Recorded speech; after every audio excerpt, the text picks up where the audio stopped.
Hi friends, ഞാനിപ്പോൾ ഉള്ളത് തേഞ്ഞിപ്പലം പഞ്ചായത്തിൽ ചൊവ്വ അമ്പലത്തിൻ്റെ ബാക്ക് സൈഡിലാണ്.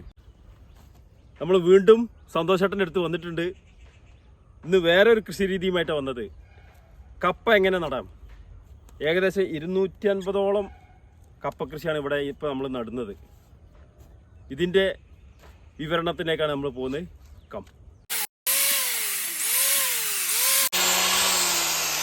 എന്താ ഈ സാധാരണ നമ്മള് കത്തി കൊണ്ടുള്ള ഈ കമ്പ് മുറിക്കല്, എന്താ ഈ ബ്ലേഡ് വെച്ചിട്ട് കട്ട് ചെയ്യണത്? ഇത് ഈ കമ്പത്തിനോട് അടുപ്പിച്ച് മുറിക്കാൻ വേണ്ട, എന്നിട്ട് ഇതുവരെ താത്തു ഞങ്ങൾ. ഇത് ചിലപ്പോൾ കണ്ണി എടുത്തായതുകൊണ്ടാണ് ഇതിൻ്റെ ചുറ്റുഭാഗവും വേര് വരും. അങ്ങനെ കട്ട് ചെയ്താൽ ഇങ്ങനെ കട്ട് ചെയ്താൽ ഇതിൻ്റെ എവിടെയെങ്കിലും ഒരു ഭാഗത്ത് തൊലി പോയോ, ആ തൊലി പോയോടത്ത് വേര് വരില്ല. പിന്നെ ചിലരിത് വെണ്ണീര് കുത്തും. വെണ്ണീര് കുത്തുന്നതിൻ്റെ ആവശ്യം എന്തിനാ വെച്ചാൽ ഈ കറ പോതക്കണം. പൊടിമണ്ണ് കുത്തുമ്പോൾ പൊടിമണ്ണ് ഈ കറ വലിച്ചെടുക്കും. അത് വലിയ ഇപ്പം ഞാൻ കുത്തുമ്പോൾ വെണ്ണീര് കുത്താത്തതിൻ്റെ കാരണം എന്താ വെച്ചാൽ ഇന്ന് മഴ ചാറിയുന്നു. അപ്പോൾ ചെറിയ ഭൂമി നനഞ്ഞിന്, അപ്പോൾ ഇനി വെണ്ണീര് കുത്തേണ്ട ആവശ്യമില്ല. മറ്റത് വെണ്ണീര് കുത്തണം. ഇല്ലെങ്കിൽ ഇതെന്താ വെച്ചാൽ ഈ ഭൂമി ഇതിൻ്റെ കറ കംപ്ലീറ്റ് വലിച്ചെടുക്കും, പൊടിമണ്ണ് വലിച്ചെടുക്കും. അപ്പോൾ വലിച്ചെടുക്കാൻ വേണ്ടിയിട്ടാണ് നമ്മൾ എന്തിന് കുത്തുന്നത്, വെണ്ണീര് കുത്തുന്നതിൻ്റെ ആവശ്യം അതാണ്. അതിൻ്റെ പ്രത്യേകത അത്രയേ ഉള്ളൂ. അപ്പോൾ ഇതിൻ്റെ റൗണ്ട് മനസ്സിലായത്. പിന്നെ ഇതിൻ്റെ ഇപ്പം നമ്മൾ മുറിക്കുമ്പോൾ ഇത്രയും കൊമ്പ് ഇപ്പം നമുക്ക് മുറിക്കാൻ എത്ര ടൈം വേണം ഉണ്ടോ? പെട്ടെന്ന് കഴിയുമല്ലേ? ഇനി എക്സ്ട്രോബേഡിനും ചെയ്യട്ടോ, പക്ഷേ എക്സ്ട്രോബേഡിനെക്കാട്ടി ലാഭം ഇത് നമ്മൾ സാറിന് മരം മുറിക്കണ ബ്ലേഡാണ്. പക്ഷേ ആൾക്കാരായിരിക്കും മരം മുറിക്കണ ബ്ലേഡ് കണ്ടാൽ പോകുന്നത് കണ്ടോ. അതുകൊണ്ട് കട്ട് ചെയ്താൽ ഒരു പ്രശ്നമില്ല.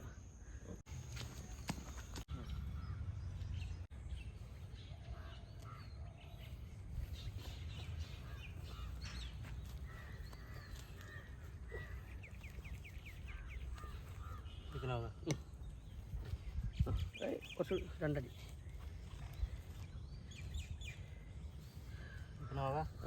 ശരി. മണ്ണില്ലേ, മണ്ണിട്ട് കൊടുക്കട്ടെ പോയി ചരിഞ്ഞോട്ടെ, കുഴപ്പമില്ല.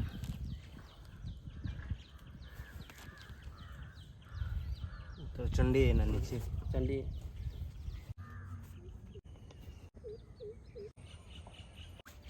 ഈ കൃഷി പൊതുവെ കാണാത്തൊരു സംഭവമാണ്.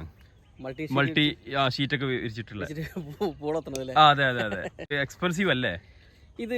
എന്നെ സംബന്ധിച്ച് എക്സ്പെൻസീവ് ആണ്. എന്താ വെച്ചാൽ ഇത് മുടക്ക് മുതൽ കൂടുതലാണെങ്കിലും ഇപ്പം ഇതിനുള്ള നമ്മൾ പൂളയ്ക്കുള്ള എല്ലാ സാധനം ഇട്ട് കഴിഞ്ഞ്, ഇതിൻ്റെ അടിയിൽ കോഴിക്കാട്ടം കാര്യങ്ങളൊക്കെ ഇട്ട് കഴിഞ്ഞ്.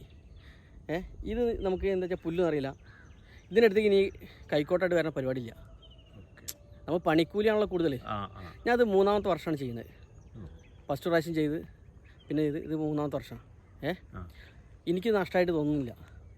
നമുക്കിതിനിടയിൽ വന്ന് ഇതിൻ്റെ പുല്ല് നിറഞ്ഞ് ഇതിന് കംപ്ലീറ്റ് നമുക്ക് നഷ്ടമാണ് വരുന്നത്.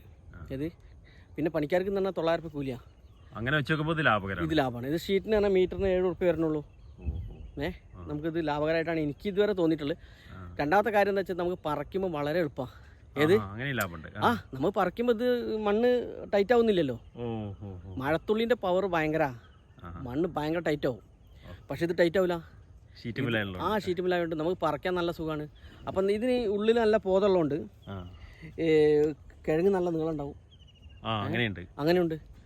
അപ്പോൾ മഴ ഇല്ലെങ്കിൽ ഇത് വെള്ളം ഒഴിക്കുക അങ്ങനത്തെ.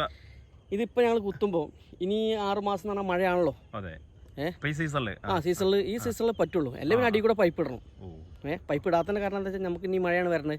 ആ ഒരു ഇതുകൊണ്ടാണ് നമ്മൾ ഇത് ചെയ്യാത്തതിൻ്റെ ആവശ്യം. ഈ സ്ഥലം പാട്ടത്തിനാണോ അല്ലെങ്കിൽ നിങ്ങൾ തന്നെ? ഇത് പാട്ടത്തിനാണ്. ഇപ്പോൾ രമേശ് ചേട്ടൻ എന്നറിയുള്ളൂ, RP രമേശ് ബാബു എന്ന് പറഞ്ഞ ഒരാളാണ് ഈ പാടം. അപ്പോൾ മുമ്പോട്ട് പാട്ടത്തിനടുത്താണ്. ഓരോ കൊല്ലത്തിന് ഇങ്ങനെ പാട്ടത്തിന് ഞാൻ വാഴ വെച്ചാൽ ഇനി അടുത്തിന് പൂളയാണ്. അങ്ങനെ ഓരോന്നായിട്ട് ഇങ്ങനെ തന്നു കൊടുക്കുകയാണ് അവർ. നരേന്ദ്രോ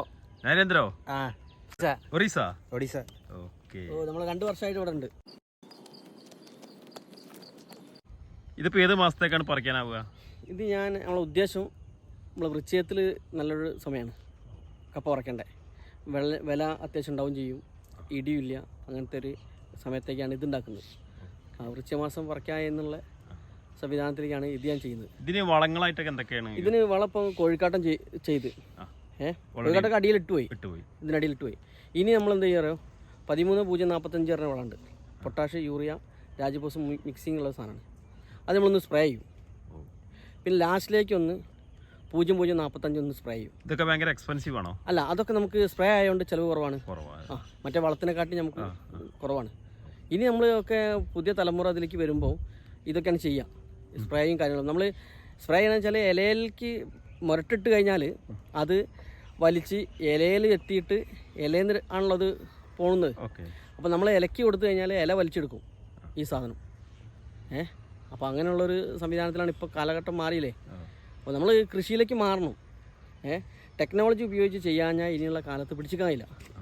ഈ ഷീറ്റൊക്കെ എന്ന് പറഞ്ഞാൽ നമുക്ക് ഇത് മുടക്കുമ്പോൾ ഒറ്റയടിക്ക് മുടക്കണം എന്നുള്ളൂ. നമുക്കതിൻ്റെ ലാഭമാണ്. ഞാൻ പറഞ്ഞ ഇപ്പോൾ 3 വർഷമായിട്ട് ഞാൻ ചെയ്യുന്നുണ്ട്. ഇതിന് മുന്നേ ഒരു വീഡിയോ ഞാൻ ഇതിന് മുന്നേ ചെയ്തിട്ടുണ്ട്. അപ്പോൾ അതിലുണ്ടായിരുന്നു നമ്മൾ ചെയ്യലുണ്ട് 3 വർഷമായിട്ട്.